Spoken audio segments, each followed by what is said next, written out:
Welcome to Franken Friday, Mary Shelley's Frankenstein, read by Amber Jones, sponsored by Gals Guide.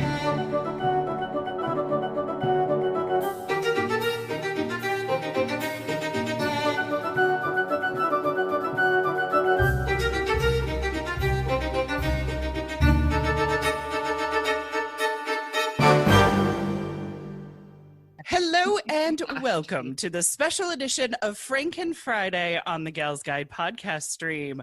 I am Dr. Leah Leach, the president of Gals Guide, and today, around the virtual Zoom table, I have a group of gal pals who are ready to dive in and talk about Mary Shelley's Frankenstein. So as we wrap up our fantastic voyage of what we call Franken Fridays, we're going to talk about what we knew before listening to Amber Jones's beautiful reading. We're going to talk about the themes in the book. Bonnie is also going to freak out a little. I'm just putting it out there right now because she's been texting me during the chapters freaking out. So it's just going to happen again. It's fine. We like it.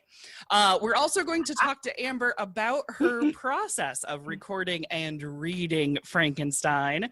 But before we do any of that, let me introduce the fabulous gal pals to you, the glorious listener.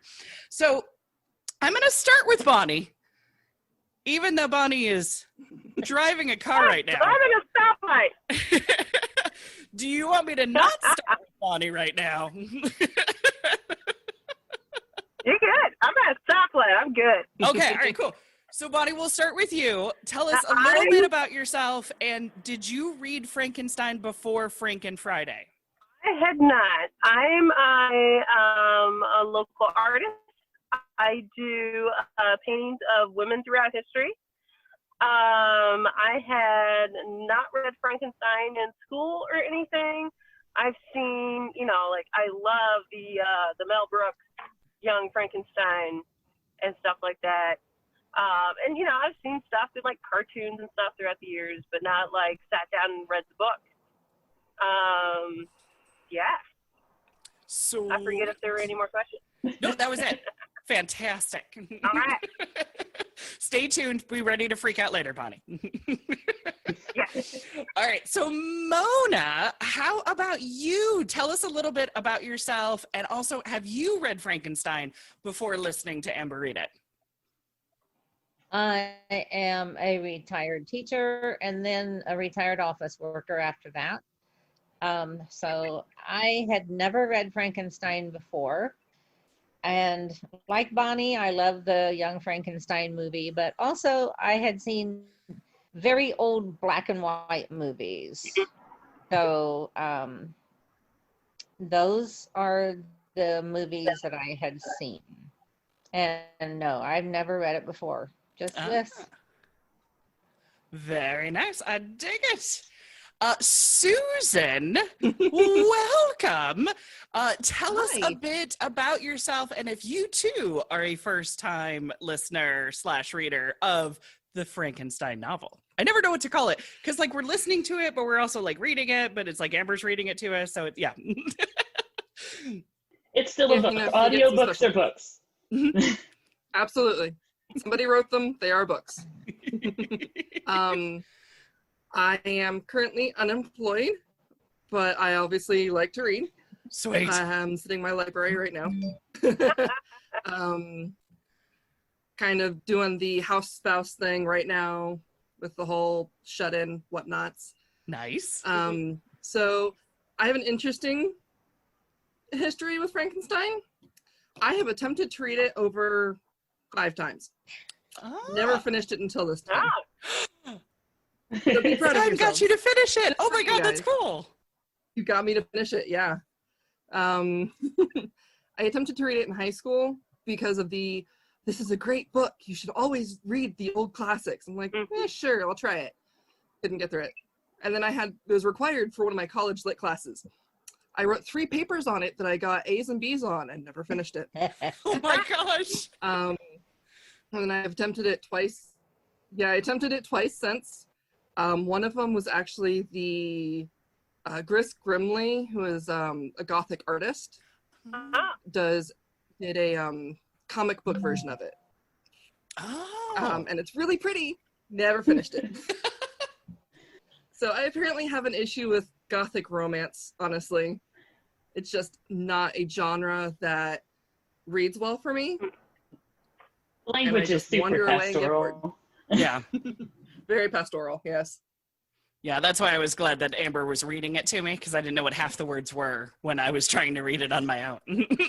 Oh my God, trying to pronounce some of those. You did It was much good, easier girl. to listen to than try to read. Absolutely. Well, let me formally introduce our glorious Amber Jones, our lovely narrator, and I'm just going to call you audiobook goddess because I can. So tell the good people a bit about yourself, and how many times have you read Frankenstein or tried to read Frankenstein? This was a blind read. Really? I read it as I was reading it to everyone. Oh my God. That's insane. You weren't like constantly being like, "You did what?" Well, there was a lot of editing. At least 5 minutes got cut out of every chapter just from me like flubbing words, and pacing was weird because God, that woman uses too many commas. Yes. So trying to figure out where I was actually supposed to pause in sentences sometimes was hard. Or where to breathe in a sentence. But yeah, yeah. So I've had a lot of practice reading aloud. It's something I did a lot as a child because when you learn to read young, that is teacher's favorite use for you. Yes. So Wow. So yeah, just lots of practice when I was a kid. I've blind read a lot of books, so I blind read this one. I wanted to read something that is influential that a lot of people haven't read, and Frankenstein is big up there. Absolutely. So it was partly my husband's idea and partly mine. Like I was like, Gal's Guide should do an audiobook while the world is shut down. And Rob was like, you should do an audiobook while the world is shut down. Yes. So yeah, that's the thing that happens. That is crazy. For my day job, it's I do a boring job for health insurance, but it pays the bills. So Yep, there you go. Oh. And I met Leah and got involved with Gal's Guide at All because I help run Starbase Indie. Cool. Exactly, the Starbase connection, which I always love. Oh, fantastic. Okay, well, I mean, for me, oh my gosh, I'll answer too. I really, this is the first time I had ever read the book. Did not really have much prior knowledge besides the movie Young Frankenstein, which I think is universal for just about all of us. Mel Brooks, thanks for, preconceived notions of what Frankenstein was. Really not helpful. So, and I hadn't watched any of the James Whale movies at all. I hadn't seen any of them. So this was like, I was pretty new going in because I didn't take anything that Mel Brooks was doing as actual seriousness. So yeah, Young Frankenstein's really fascinating.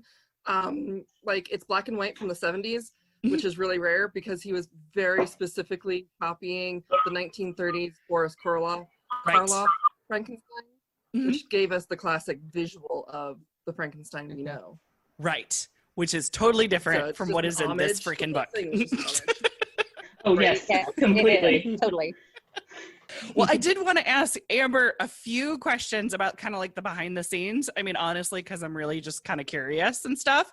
And you did kind of already tell us a little bit about doing, this, like reading it as you go. Was this the first time you ever did an audiobook though? Yes. Ooh, look at that. Oh, first time doing an audiobook, first time reading Frankenstein. Okay, so there was a lot of stopping of, wait, what the hell just happened? No. I'm really good at processing information as I'm reading, so it wasn't like, there wasn't ever a moment where I was just like, I don't know what I just read.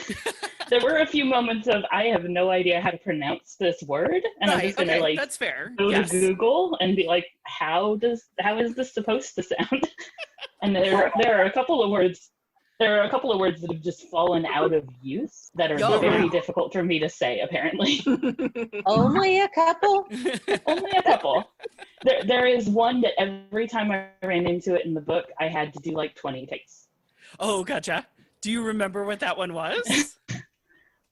Peculiarly. Oh. Which I pull off perfectly this time. Right. But that's the hard one to get your Stopped and thought about it. face around. Yes. Especially in the middle of the sentence. Yeah. I was just going to say, it did not sound like you had never done this before. No? Well, like I said, I've had a lot of practice reading aloud, so it was just reading aloud into a microphone. I've also had vocal training with like singing and things like that, which helps because you know how to use a microphone. Yeah. I've never done audio editing before. All of it was just like, I'm just going to throw myself in and see what happens. And the first session took a really long time to edit, but after that it got easier. Wow. I still have to do the last chapter, which is like an hour long right now. So that'll take a bit. It is a longer one, but you are worth it, darling.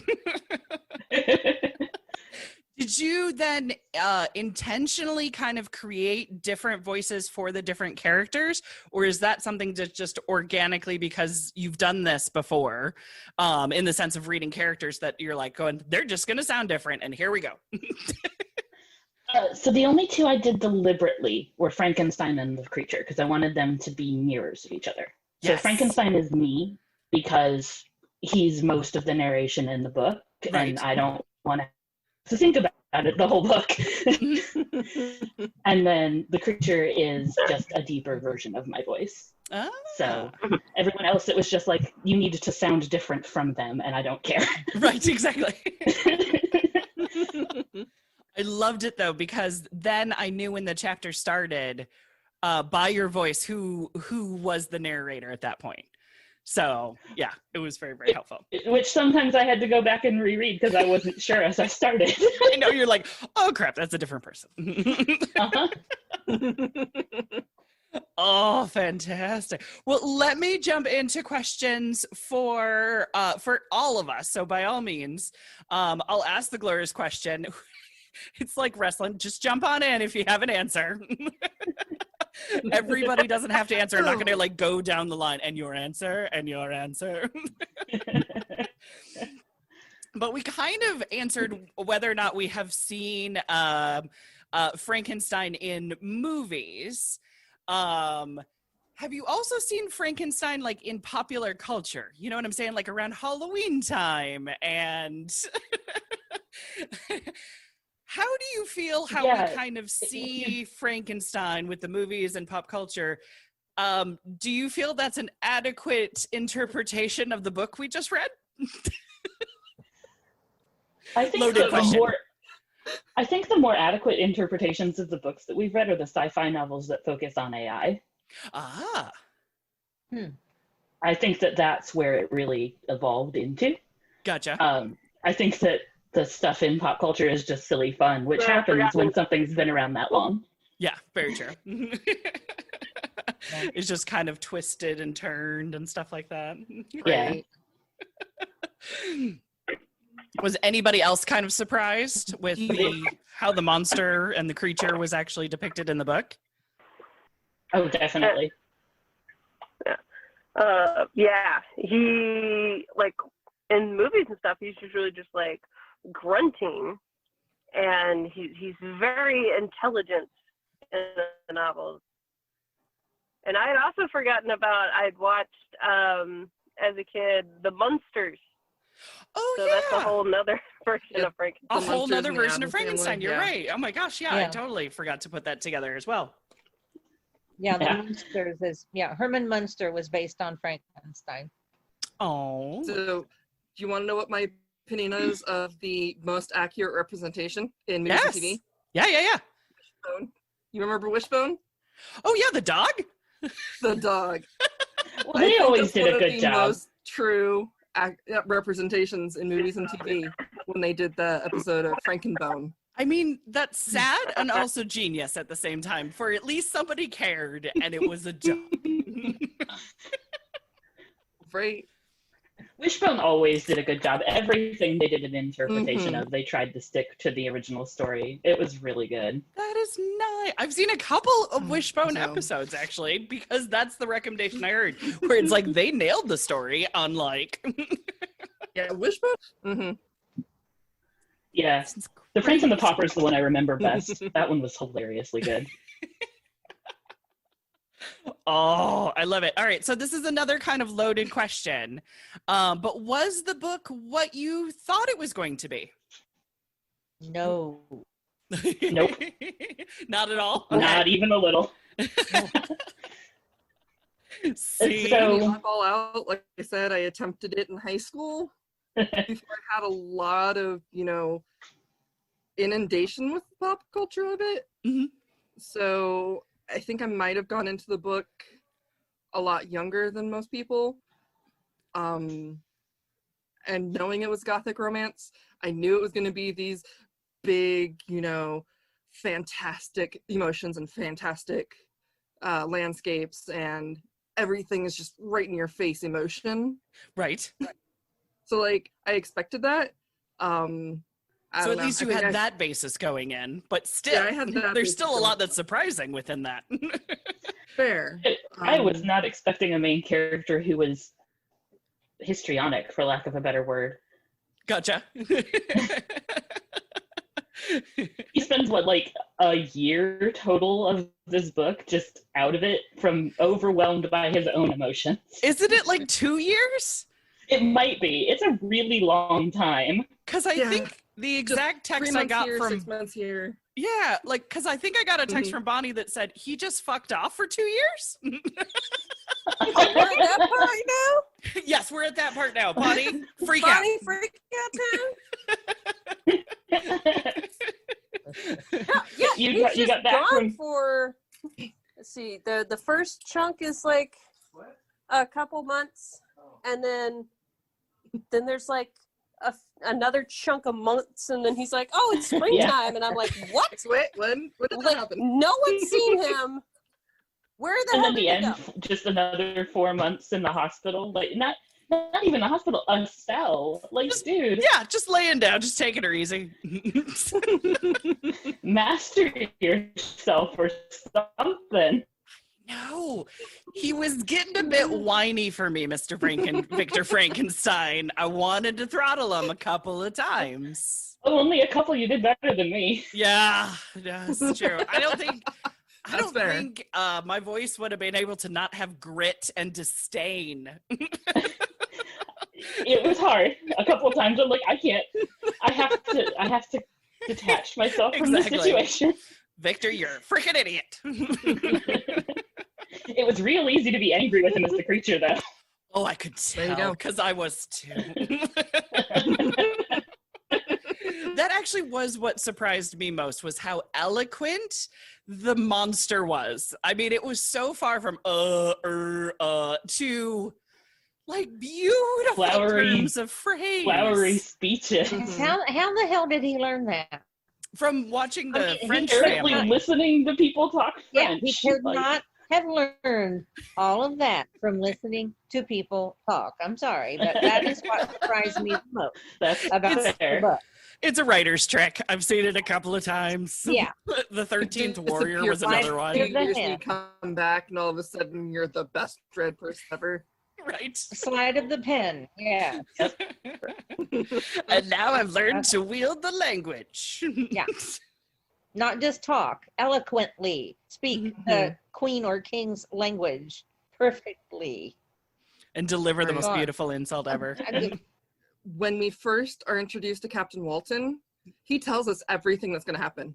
Everything. He tells us all the foreshadowing, all of the motifs.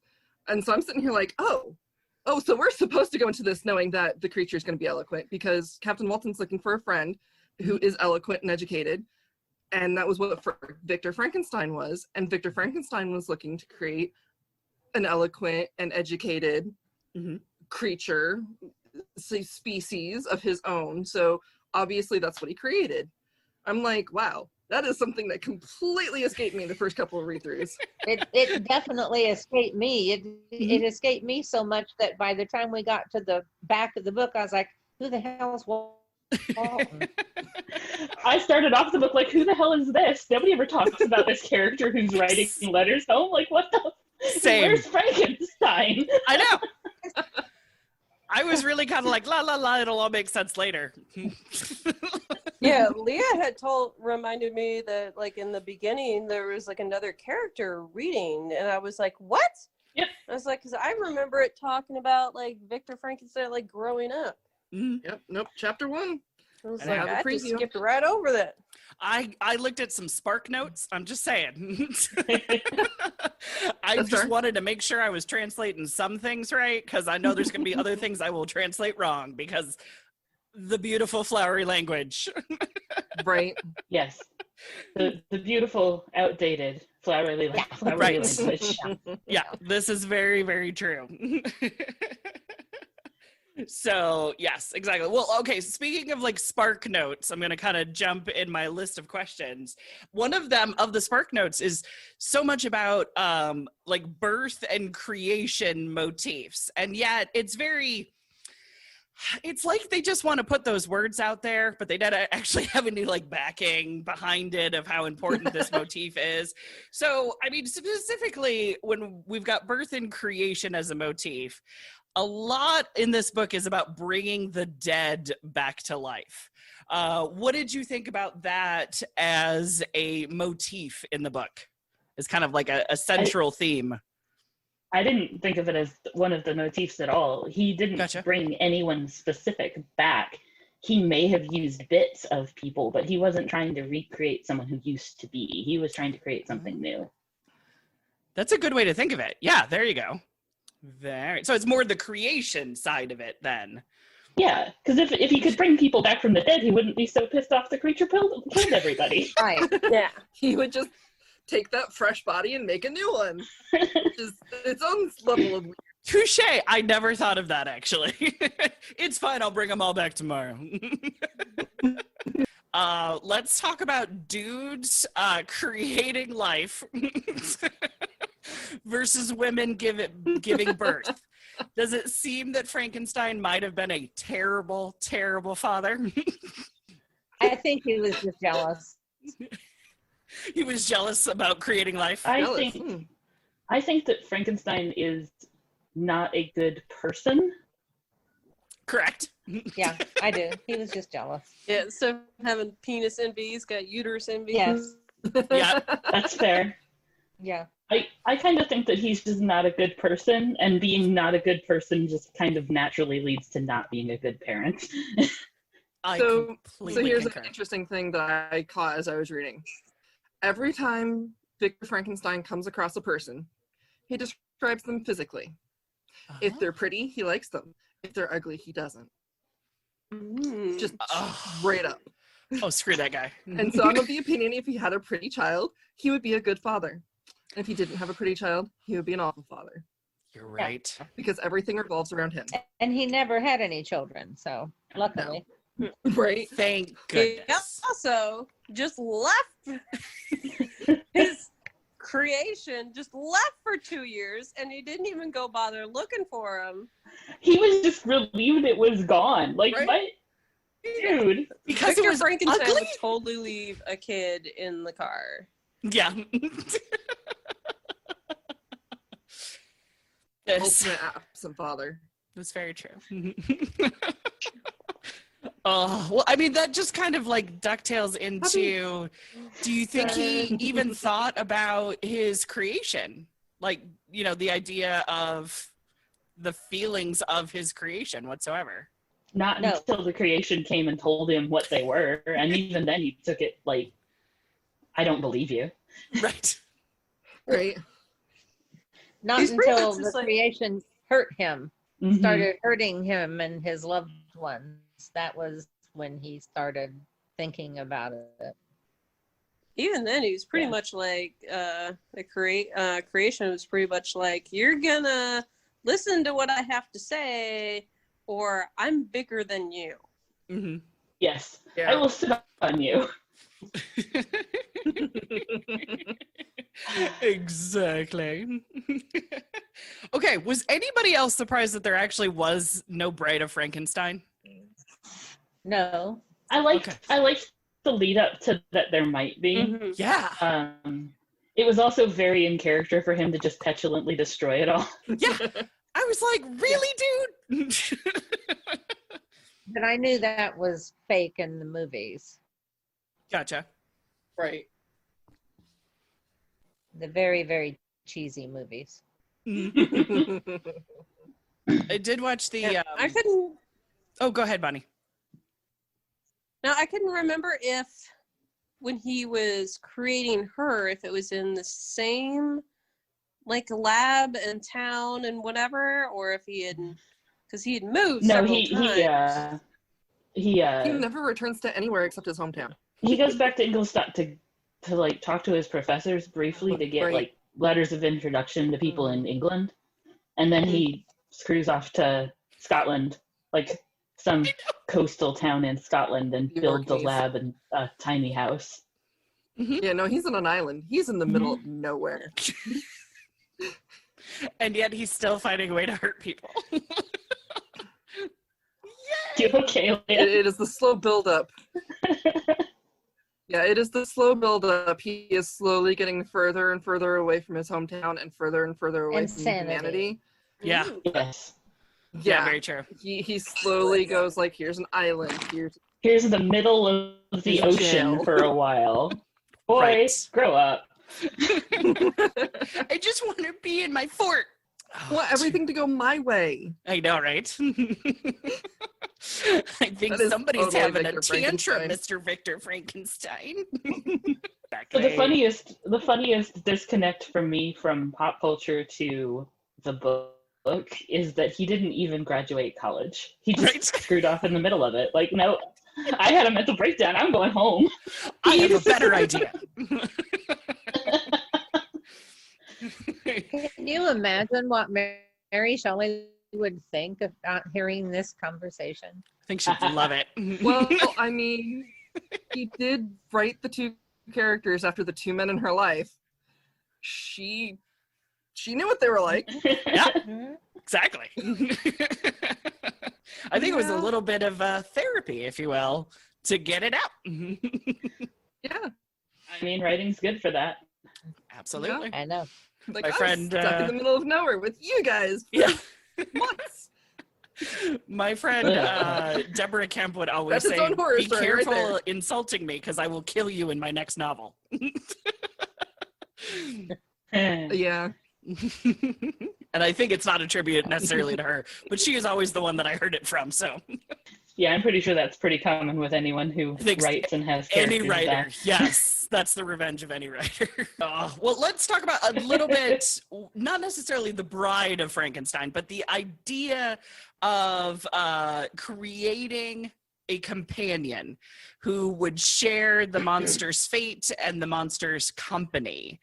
How did you feel about that demand that you will make me a companion? So on the one hand, I get where the creature is coming from. He's lonely, and it mirrors creation myths, right? Mm-hmm. But on the other hand, gross. Right? Yeah. Yeah, and I did feel kind of sorry for him. However, I remember as a kid when I watched those old black and white movies, I always felt so sorry for the monster. Mm-hmm. But I did not feel sorry for him in the book the way I did in the old movie. Oh, gotcha. So I don't know if it was because I don't know if it was because I was a kid then, or if it was because he's meaner in the book than they made him out to be in the movie. Gotcha. I can see that. And I sure as hell wouldn't have made him a companion. Yeah. He was too mean. Right? No, I thought it was because you don't know if just because he's content to hang out in the woods and eat berries doesn't necessarily mean that she would be. Or their kids. Right?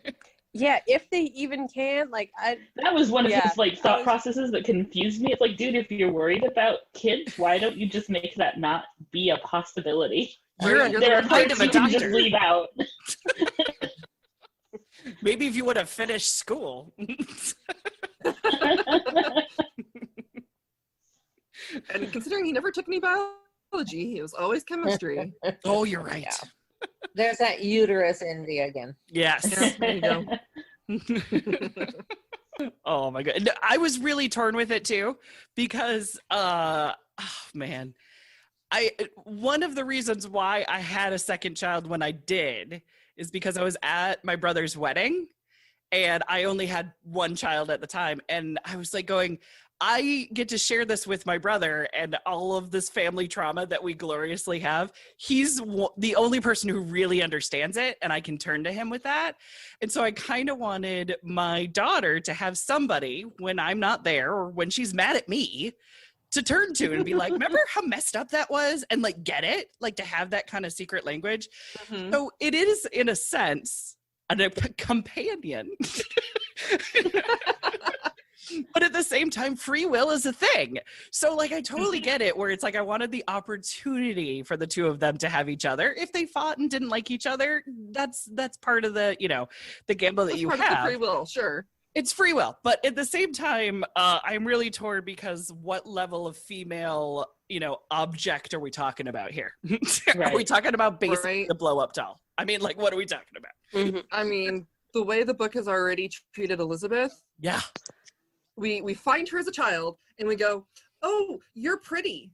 Oh, look, you're a pretty white girl who's with these not so white people. We're just going to take you and make you ours? Right? Yeah. yeah, What? that's Like, what? that's freak out number 2. Like, even though it's not biologically, that's your freaking sister. Like, he grew up with her. It's Yeah. freaking weird. Yeah, Yeah. Very it's weird. pretty weird. I think I screamed that when I was watching the Kenneth Branagh movie. I'm like, that's your sister! No one else thinks it's weird. It's weird. I think that was a done It was. thing back in the day. It think- was a weird. done thing back in the day. Incest, yeah. Lack of option, sure. It was- And here's where we start getting into some weird history with Mary Shelley. Mhm. Mary Shelley had 2 half siblings, okay. girls. Both from her Godwin's mother kids. Yes. that were illegitimate, obviously. Mhm. One of them lived with her pretty much the entirety of her marriage to Percy Shelley. Oh. Yep. Like, moved with them for years. And the only child that she had was with Byron. And Right. I'm sitting here like, no, I'm sorry. You're a threesome. I think so. That's just the information that I have. Oh my god, they were roommates. Yes, of a Oh different. my god, they were right. Yeah. And there's some speculation that the eldest was upset that the 2 of them went off with Shelley because she was also in love with him. So I'm just like, Well, Really? everybody loved him, right? Apparently, oh, Shelley everybody and loved Byron. him. He was the dramatic poet, Everybody loved him. Everybody Ah. except for Ada Lovelace's mother. Point. Oh my goodness. Yeah, Oh. yeah. She didn't like Lord Byron. Getting back to the cousins thing. Charles Darwin Mhm. married his first cousin, Yay! and they had a bunch of kids, I think it was like 10. and Something like that. and almost all of them died early on, Oh, and that is what started him studying why. That is what that is why made he him started- start Oh. wondering, why did our kids die? because Interesting. incest is not best. Okay. Right. Yeah. Yeah. Yeah. That is what made him researching that. That's It you got know- him into researching that. The Roosevelts, Eleanor Roosevelt, and the FDR are third cousins or something like that. Like they Yes, I related. knew that one. Yeah. It was still happening. It's still happening. Yeah. Oh well, yeah. But it's just The I oh mean, I went to I went to school with somebody who is technically my first cousin, but we don't have any blood relations. Okay. So Yeah. That's I'm still on the fence there. family trees are hard. no, my uncle married his aunt. Oh, So okay. technically we're Right. cousins, but we have absolutely no blood relation except our cousins. Right. Interesting. Exactly. Sweet. So like there's arguments, but I'm still sitting here like, yeah.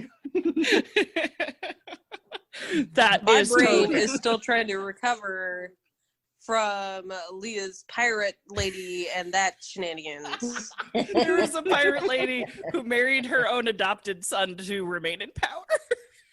But first she had to seduce him before he said yes to marrying her. Oh my gosh.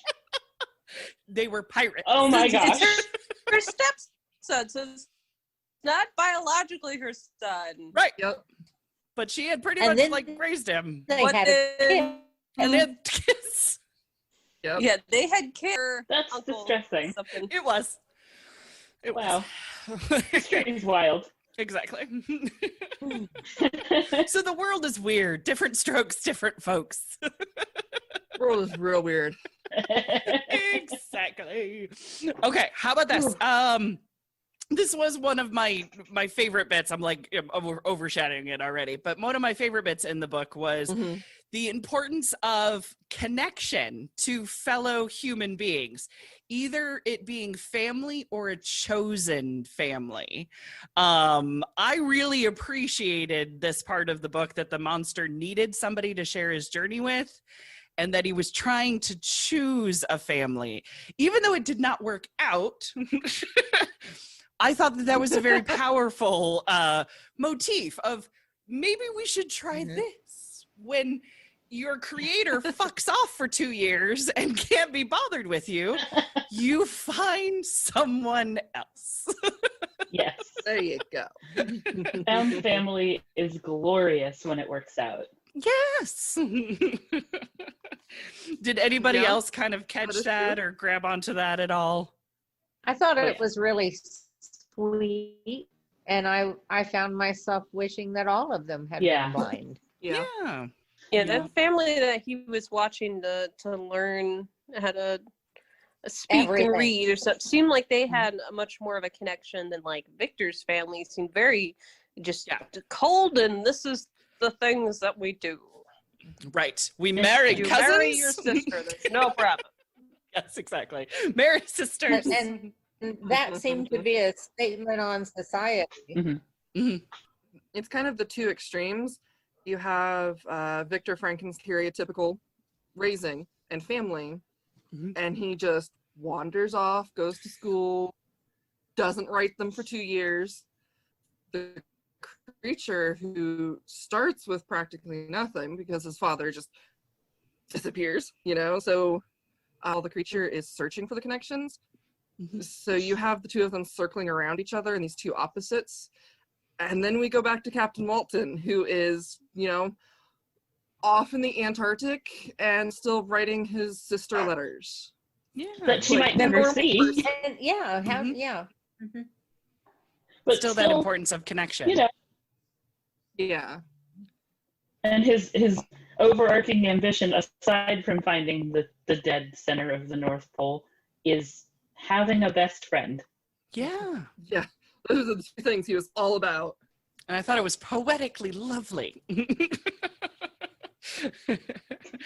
Yes. Well, I Walton mean, was totally my favorite. yeah. He's probably the most well-adjusted character in the books. Right? Thank goodness he bookends it. You know what I mean? Right? He's the audience surrogate, so he better be the most likable. Yeah. Yeah, there you go. The consciousness. This was another spark notes, you know what I mean? Kind of interpretation for your high school reading. But they talked about how Victor Frankenstein and Captain Walton, they each say that passion has led to disastrous results.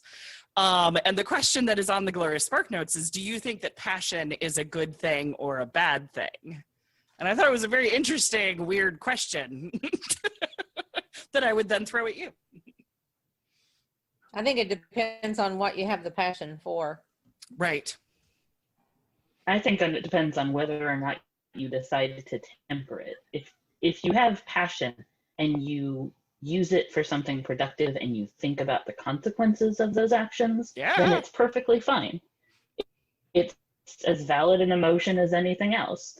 But just like every other emotion, if you let it run rampant, it's gonna rule you. Yeah. What she said. Exactly. I have feels about emotions, like in general. We should have them. We should be allotted them. Yes. We should have them. Mm-hmm. Yeah. We should have all of them. All of We the should have emotions. a lot of them. Because let's see, all of them. Yes. So going back to like a comparison, we have Victor Frankenstein, who's all about emotion. Oh my gosh, I have so much emotion. Right. I am doing everything right now because I'm manic, and now I'm depressed, and I'm just gonna go away for 3 months and be depressed. Mm-hmm. And then you have Elizabeth, who, after the death of the mother that saved her life from scarlet fever, basically, Right. she just puts her chin up and goes on and takes care of the rest of the children that aren't hers when she's still a teenager, Right. and doesn't once let her emotions get the better of her. And I'm sitting here like, there are two extremes here, and neither of them are good. No. Yeah. Neither of those are healthy reactions. I was going to say life. healthy. Yeah. No, Neither of and them are healthy. even later, when they're about to go on their honeymoon, and he tells her he's got this terrible secret, like, she's trying to suppress that she's like freaking terrified. Yep. Like, until she died. Okay. Yeah, super mousy about it. It's like, no, honey. She's pretty overwhelmingly bland. Which is, I want to say, which is surprising for a female writer, but not for a female character necessarily at that time. But it's still frustrating, especially because I put more weight on a female writer to get the female characters better. Is that a fair assessment? I mean, one of my favorite female authors growing up can't write female characters for anything. So This is true. Yeah, I know you Talking do. about. Great world building, terrible characters. Just across the board. Yeah. Like, I want to love them, but you make it hard. Yeah, right? Exactly. And I don't think all writers have to be good at all things. Like, I know how to write immature boys very well. That is what I've been told.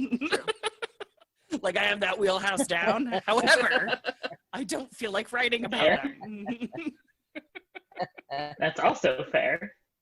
Exactly. I have the ability to write like 5,000 words and not a single person talks to each other.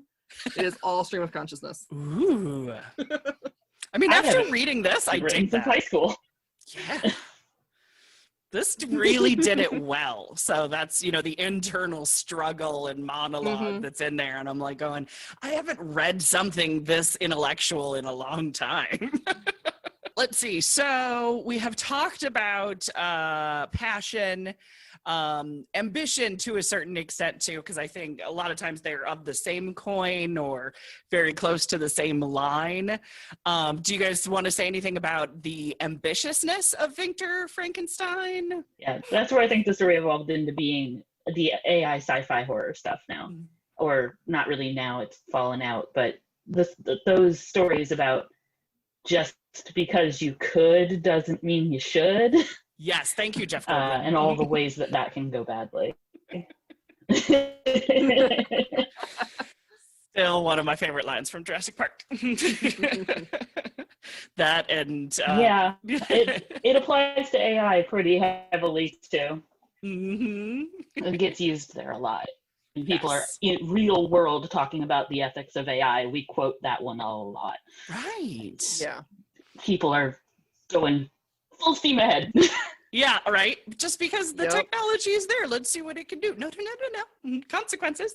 Life and death consequences. Have we learned nothing from Frankenstein? Nope. And, right?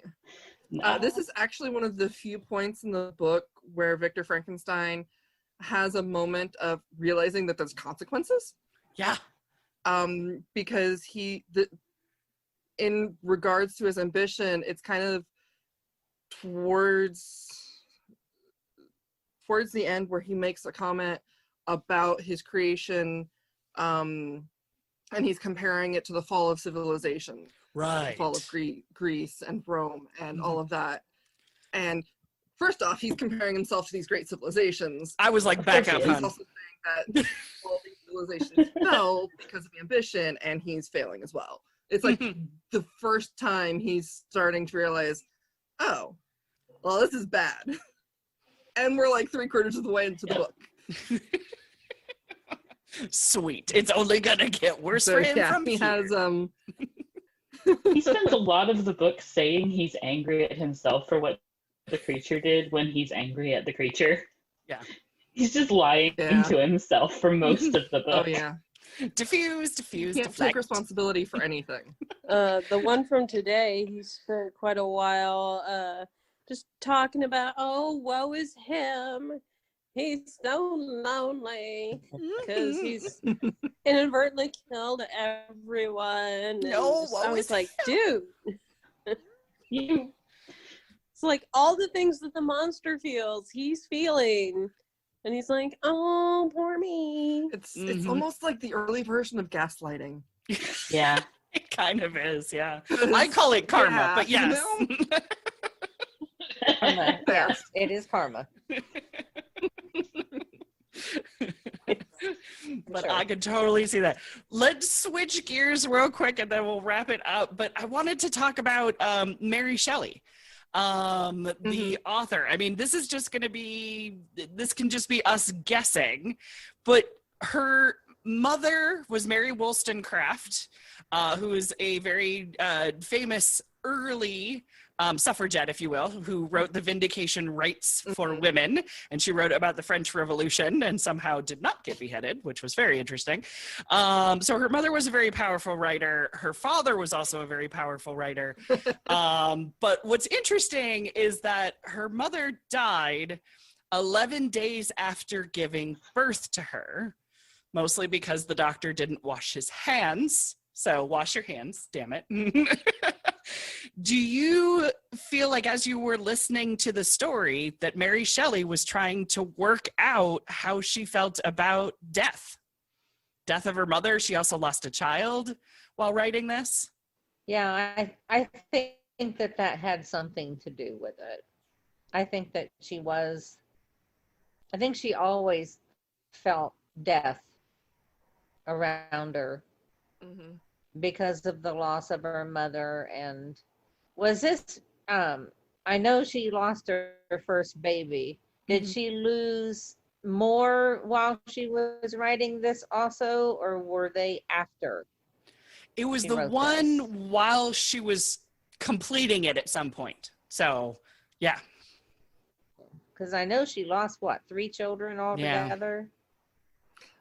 I think so. Yeah. She only had the one survive, Sir Percy, right? Yeah. Yeah. Her last one. Yeah. So I'm not sure how many died while she was actually writing this, but Right. you can't And if she really did any blame her for being rewrites or anything like that preoccupied too, with death. yeah. Right.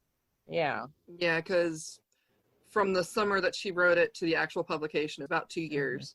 So you know that something got added. Yeah. That might have been why the first death was a kid. Yeah, it could have been Yeah.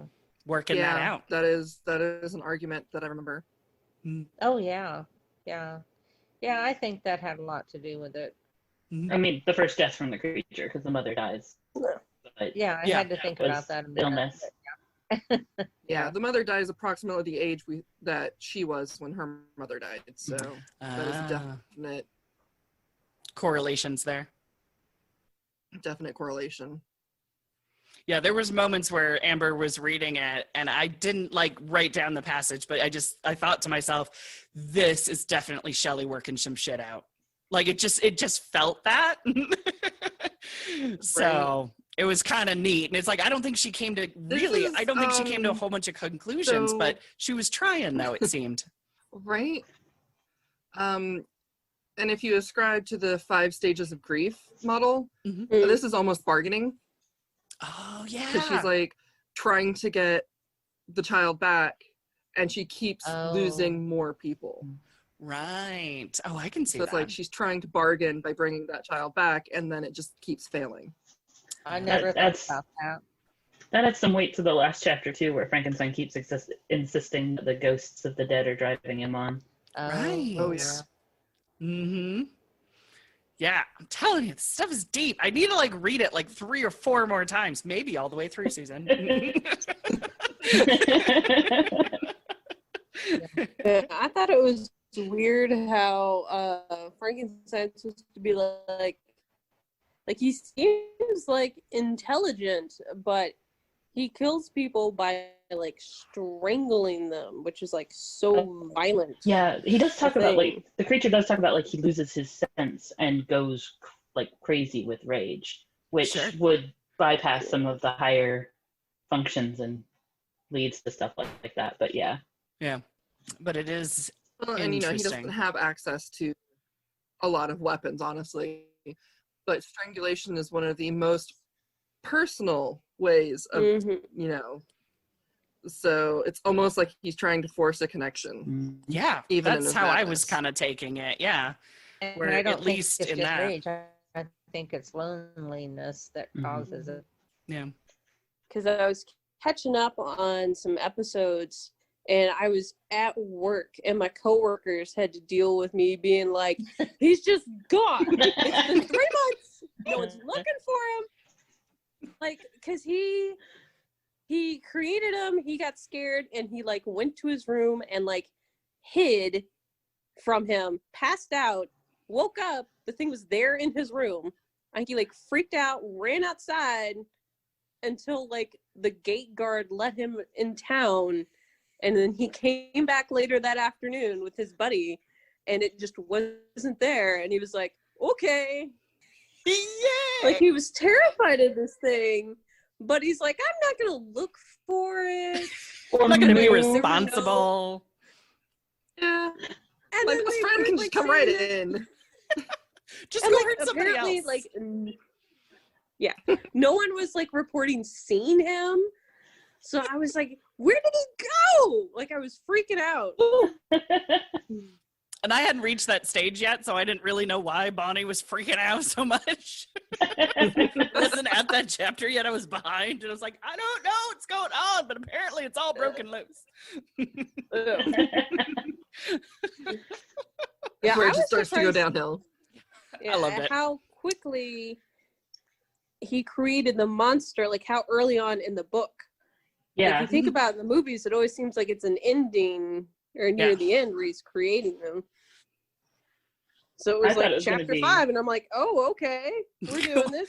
So I guess we're I doing thought it was this. going to be like the midpoint, and then like things would escalate from there. And part of that's me being used to like the pacing of these sort of novels where they're slow. Right. So I wasn't expecting the action to take place that early. Yeah, And then right? it stopped for a while. So I was like, oh wait, no, I'm back to what I was expecting. Yeah, exactly. Well, if you have horror, you have to have something coming after you. Right. You have to have impending death coming.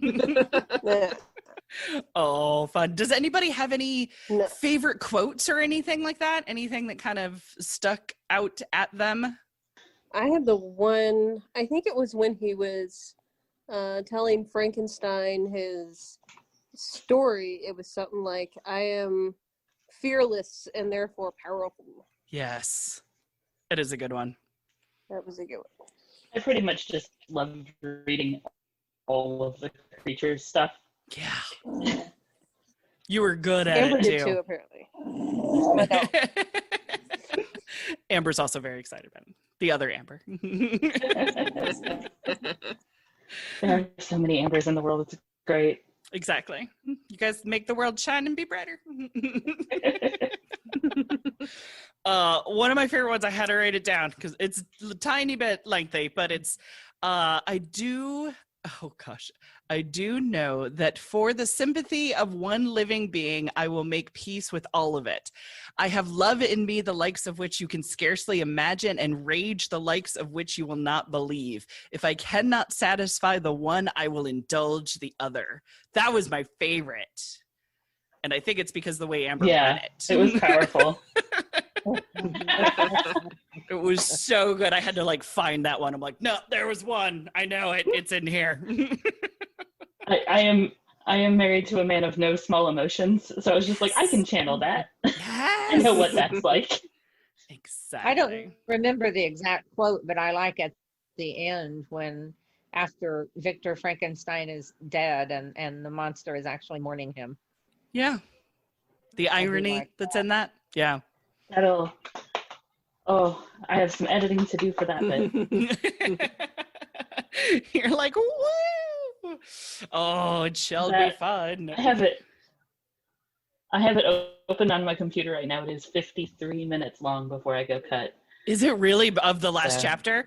I mean, I remember I read it on paper so I could be ready for this, and you were in my head, by the way, like as I was reading it, like I heard your voice as I was reading the last couple of chapters.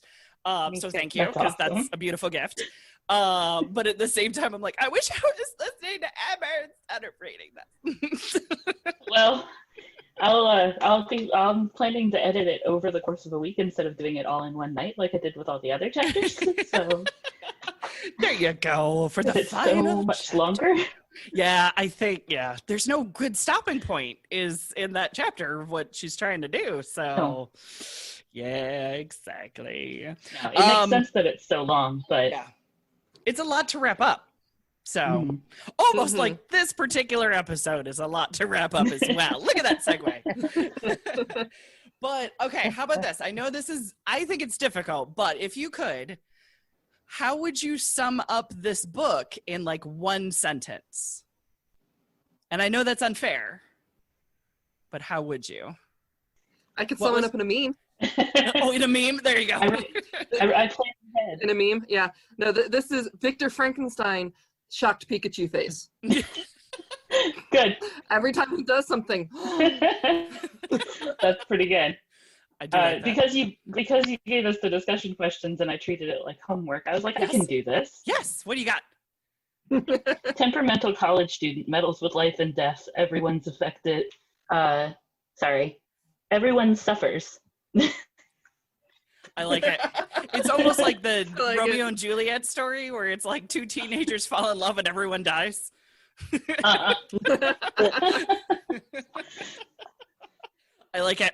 There you go. I would just say it's extremely surprising. I was shocked. Yep. I'm very much on that same page. I wrote down way more intellectually stimulating than any movie has yet to get right. So it's kind of like, forget all the movies. There's far more in this book. And even though you gave us that list of movies that we could look at, I did not watch any of them. A lot of them are because crap. of the book. That's usually how I am if I read a book. I'm like, I'm not going to ruin it by watching cheesy movies now. Sometimes it's fun to yell at the TV. I like doing comparisons a lot. Yeah. It is fun. Yeah. I like seeing what people pull out of a story and how they turn it into something else. Yeah, even if they're ruining it, it's like, that's what you got? Well, and you can't ruin the original work, right? Yeah, true. So that's true. I still have the original, and it's interesting to see what other people pull out of it. And sometimes it's god awful to watch, but at least it was interesting. Yeah. Yep. Okay, you made a point. I might go back and you watch can one. Separate them and just drink a lot. Yell at the TV. Yeah. It's fun. Get somebody to riff on it with you. Susan and I didn't get through like 5 minutes of one movie because we were riffing so hard we stopped it because we couldn't stop laughing. Yeah, there you go. Yep. That's a good one. I wasn't even drunk for that one. See, that's just a special gift. Yeah. It was a special movie. Oh, yeah.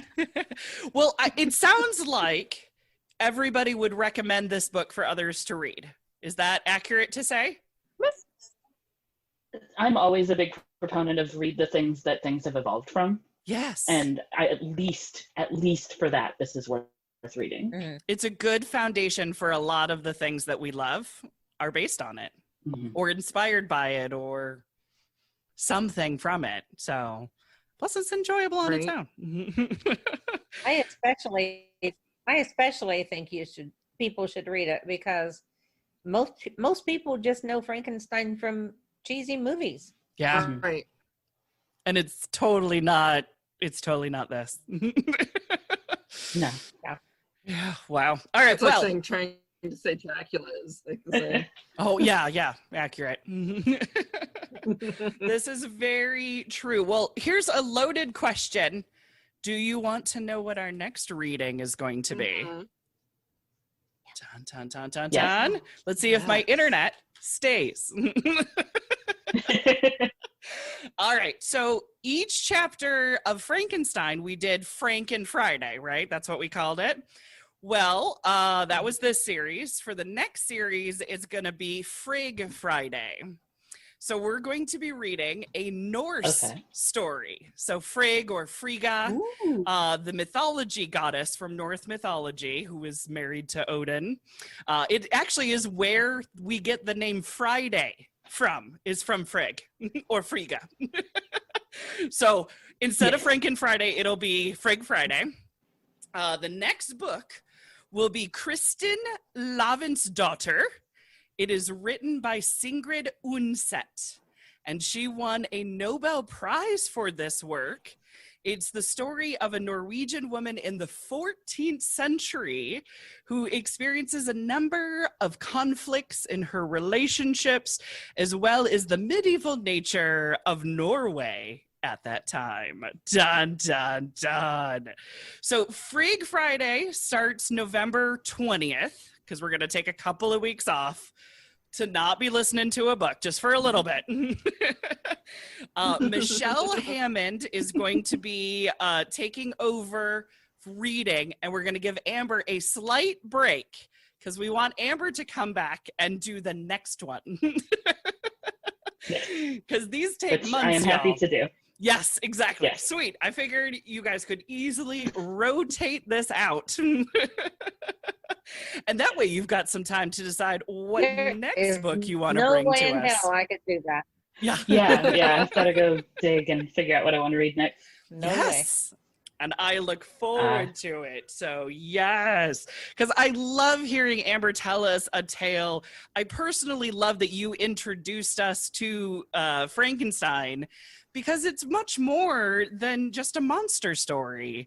And I love how you just dove in and said, I want to help, I'm just going to do this. And that was fantastic. Yeah, Robbie's a good influence. Yay! I'm an influencer. Oh, wait, I'm an enabler. Yes, you're an enabler. Robbie was the influencer. You were the enabler. That is fair. I'll take it.